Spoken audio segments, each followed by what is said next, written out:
जो हमारा next topic है वो है हार्मोन्स। ठीक है, सबसे पहले देखते हैं हार्मोन्स क्या है। Hormones are chemical substance which coordinate the activity and growth of living organism. Again वो केमिकल सब्सटेंसेस हैं जो कि हमारी एक्टिविटीज़ को या फिर ग्रोथ को कंट्रोल करती हैं। ठीक है, तो कहाँ पर बनती हैं ये हार्मोन्स, आती कहाँ हैं, कहाँ से बनती है।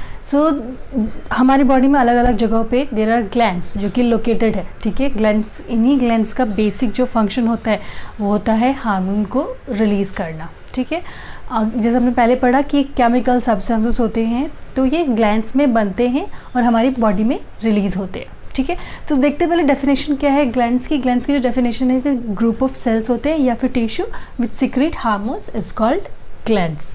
ठीक है, नेक्स्ट हम आगे देखेंगे फिगर में कि कहाँ कहाँ हमारी बॉडी में ये जो ग्लैंड्स है वो सिचुएटेड है।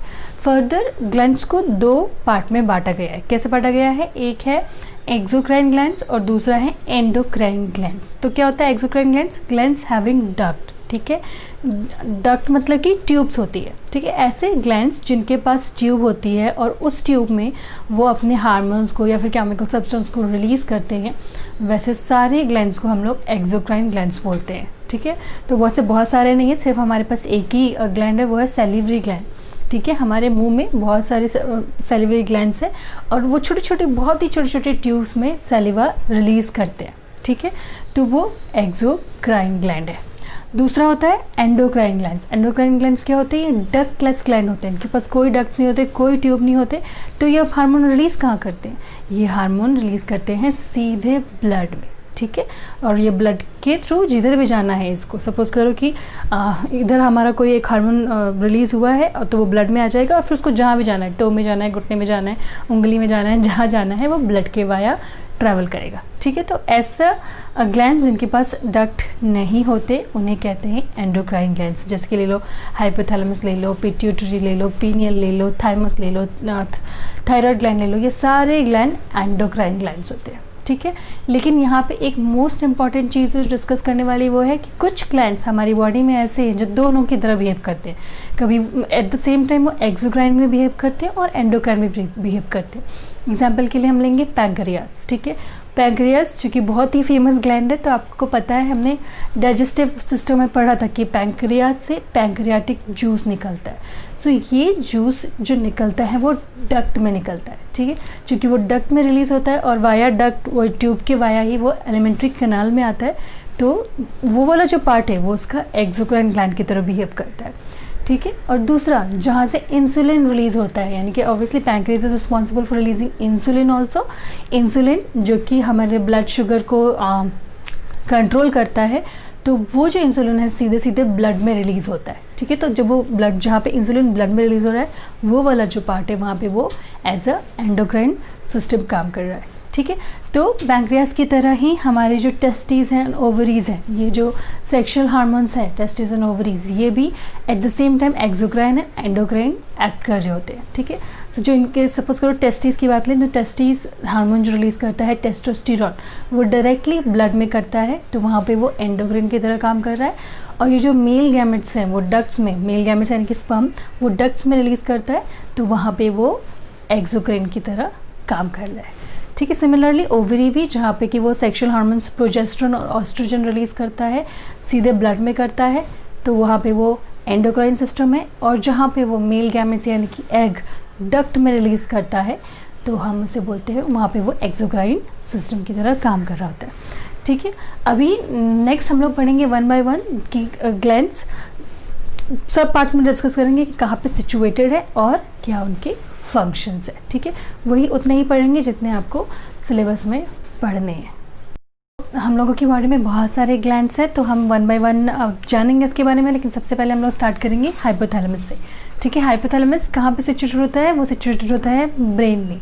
ठीक है, इसके अलावा वो कौन से हार्मोन रिलीज़ करता है, वो releasing and inhibitory hormones release करता है। ठीक है, अब क्या होते हैं ये releasing and inhibitory hormones, see hypothalamus क्या करता है ना कि कंट्रोल करता है वाया पिट्यूटरी ग्लैंड्स, वो जो दूसरे जो ग्लैंड्स हैं उनकी एक्टिविटी को कंट्रोल करता है।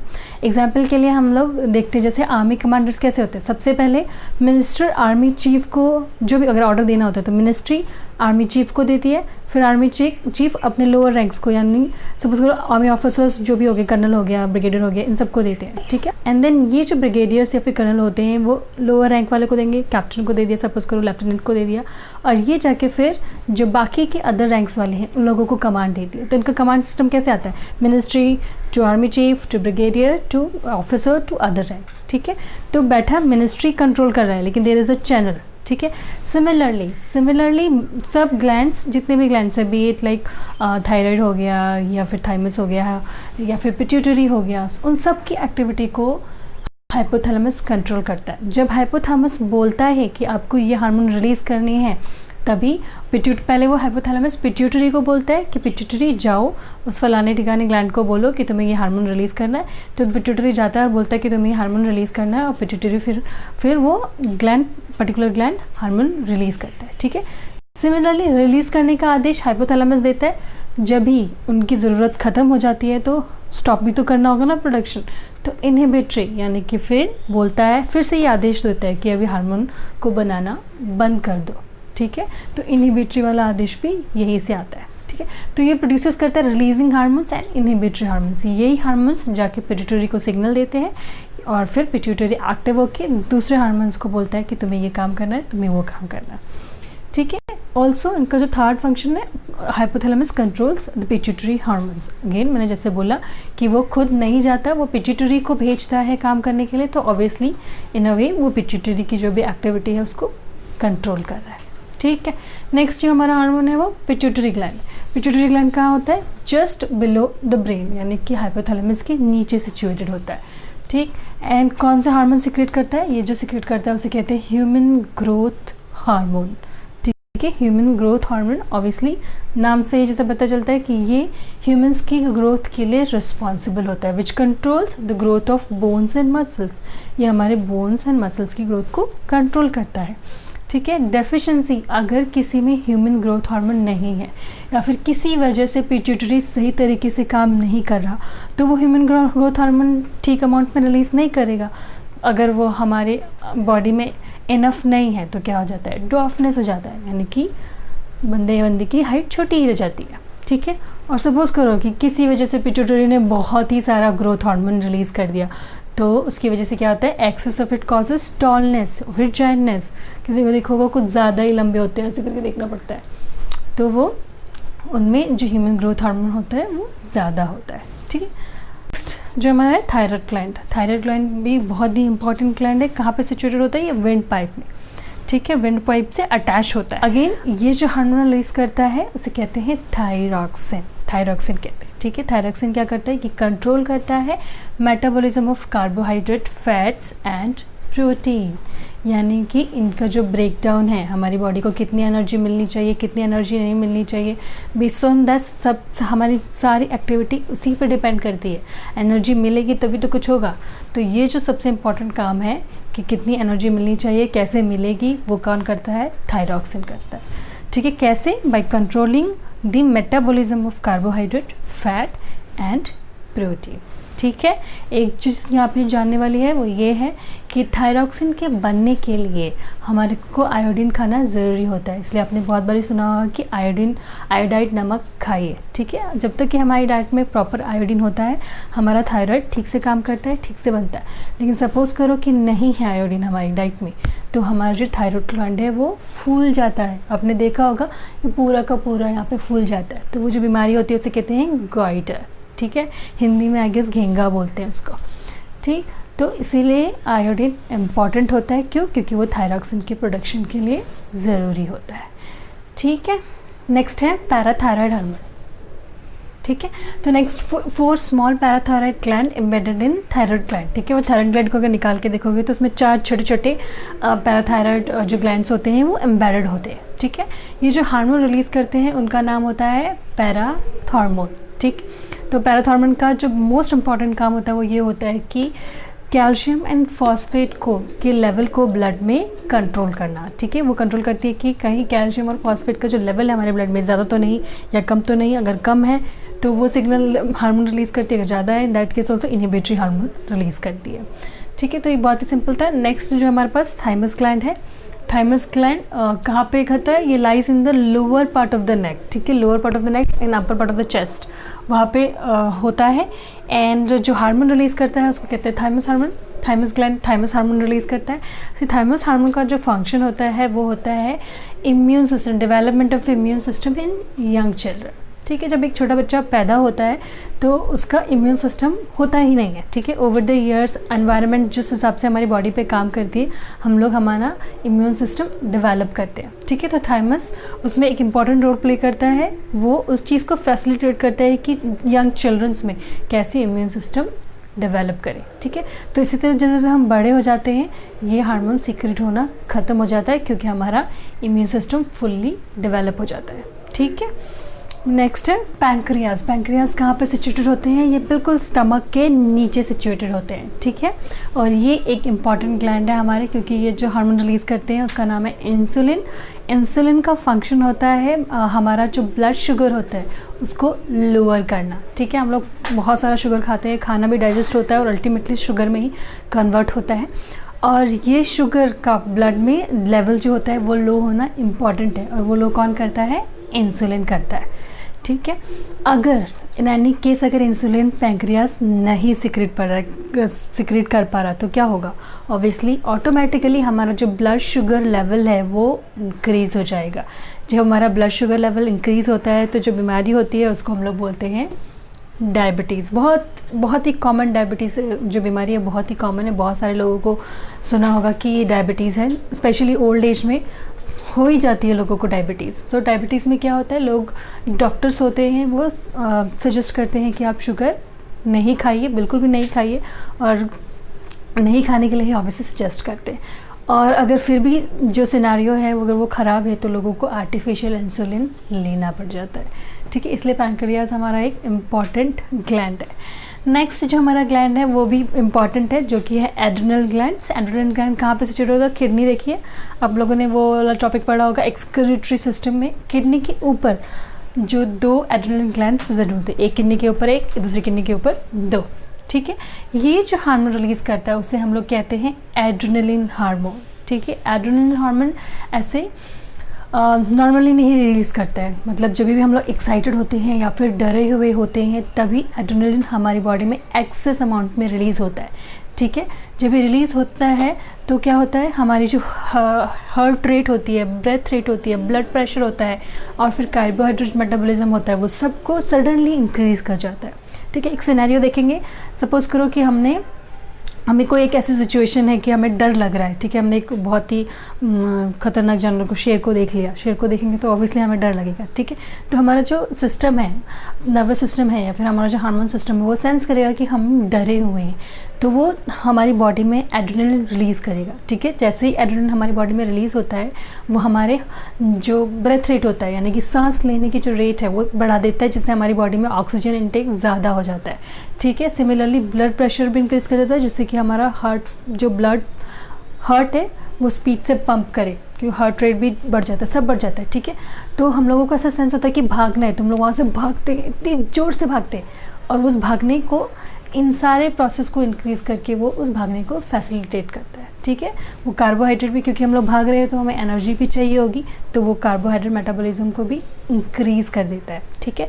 नॉर्मली जो कार्बोहाइड्रेट मेटाबॉलिज्म हो या फैट मेटाबॉलिज्म हो या फिर प्रोटीन मेटाबॉलिज्म हो वो थायराइड करता है, लेकिन in a situation when we are frightened और हम लोग एक्साइटेड होते हैं, in that case adrenaline glands भी कार्बोहाइड्रेट की मेटाबॉलिज्म को कंट्रोल करता है। अगर हमें ज़्यादा एनर्जी चाहिए जब हम डरे हुए होते हैं या फिर हम एक्साइटेड होते हैं तो वो रिलीज़ करता है, ठीक है।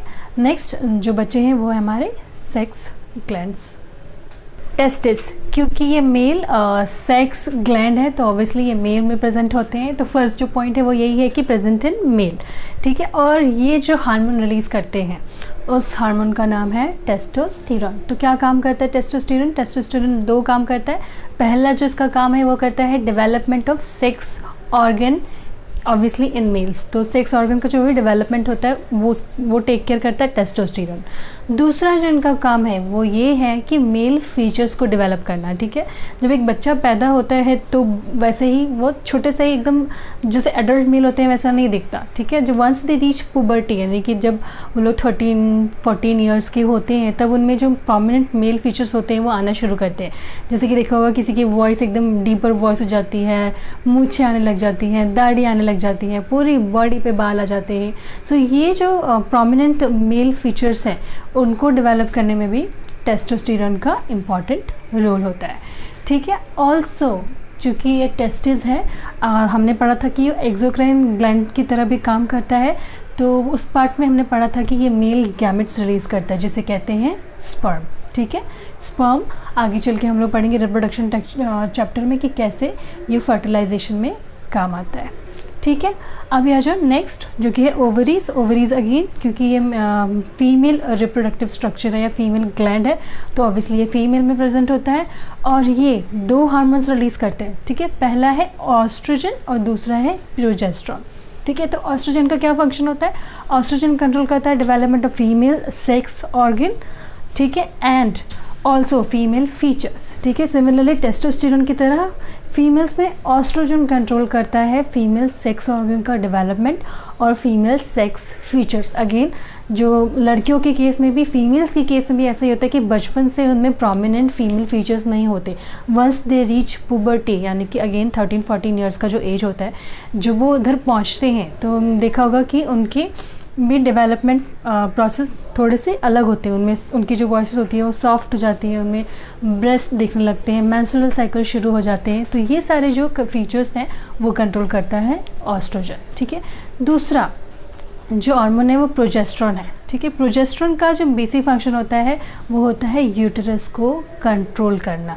पता है कि फीमेल्स में, अगर नहीं पता है तो ऑब्वियसली रिप्रोडक्शन चैप्टर में हम लोग पढ़ेंगे, बट येस फीमेल में जो होता है मेंस्ट्रुअल साइकिल होता है जिसमें कि एग अगर फर्टिलाइज नहीं हुआ है तो वो ब्रेक डाउन होके बाहर यूटेरस के रास्ते से बाहर आ जाता है, ठीक है। तो ये जो एक्टिविटी है वो कंट्रोल करता है कौन? प्रोजेस्टेरोन, ठीक है। Progesterone control uterus changes in menstrual cycle, also helps in maintenance of pregnancy. अगर वो एग फर्टिलाइज हुआ है और फीमेल्स प्रेग्नेंट हो गई हैं तो वहाँ पे जो चेंजेस होते हैं यूटेरस में, यूटेरस थिक हो जाता है, न्यूट्रिशन प्रोवाइड करता है न्यूबॉर्न जो फर्टिलाइजेशन के बाद जो जाइगोट होता है उसको। तो ये सारे काम भी प्रोजेस्टेरोन करता है, ठीक है। Also like male sex glands, ये जो फीमेल सेक्स ग्लैंड्स होते हैं वो भी फीमेल गैमेट्स रिलीज़ करते हैं जिससे कि हम लोग कहते हैं ओवा या फिर एग, ठीक है। तो एक और चीज़ इससे पहले कि हम लोग वाइंड अप करें, ये जानना ज़रूरी है कि जो भी हमारा हार्मोन सिस्टम है वो फीडबैक मैकेनिज्म पे काम करता है। बिल्कुल ऐसे ही कि मुझे ज़रूरत है तो रिलीज़ होगा, मुझे ज़रूरत नहीं है तो रिलीज़ नहीं होगा। यानी कि मेरी बॉडी को या फिर किसी भी ह्यूमन बॉडी को जनरली अगर ज़रूरत है तो रिलीज़ होता है, अगर ज़रूरत नहीं है तो वो रिलीज़ नहीं होगा, ठीक है। और ये वाला जो फंक्शन है वो ऑब्वियसली हाइपोथैलेमस कंट्रोल करता है। Thank you so much for watching this video. I hope मैंने जो आपको पढ़ाया वो पसंद आया होगा, मोस्ट इम्पॉर्टेंटली कि समझ आया होगा। और अगर पसंद भी आया है और समझ भी आया है तो लाइक कीजिए, अपने फ्रेंड्स के साथ शेयर कीजिए और सब्सक्राइब तो ज़रूर ही कीजिए। Thank you.